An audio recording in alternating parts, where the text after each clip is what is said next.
এই গরমে প্রতিদিন ভাবি পান্তা ভাত খাবো, কিন্তু আগের দিন ভাত তৈরি করে রাখতে ভুলেই যাই।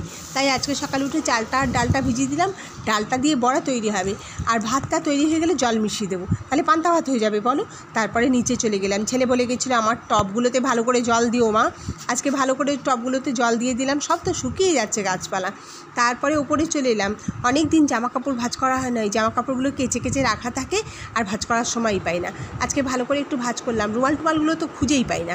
তারপরে দেখো একটা সালোয়ারের পিস কিনে রাখা আছে, প্রিন্টেড এটা, আর এই নীল রঙের এটা হচ্ছে গিয়ে ব্লাউজ পিস কিনেছিলাম। এগুলো তৈরি করতে দেওয়া হয়নি, আজকে দেবো। আর তারপরে এগুলো ভাঁজ টাজ করে রেখে দেখছি ঝর্ণা কী রান্না করে রেখে গেছে। ওই তো ভাত করেছে, ভাতে একটু ঠান্ডা জল মিশিয়ে দিই, ফ্রিজের জল মিশিয়ে এটা পান্তা ভাত হয়ে গেল। তারপরে এখানে তৈরি করেছে দেখো ডালের বড়া, আর তোমার কুমড়ো ভাজা, আলু ভাজা, আর তোমার ডালের বড়ার টক। আর আমি একটা চাটনি করে রেখেছিলাম, এটাতে আজকে মশলাটা মিশিয়ে দেবো, তাহলে একটা ভালো চাটনি হয়ে যাবে। ভালো হলো না?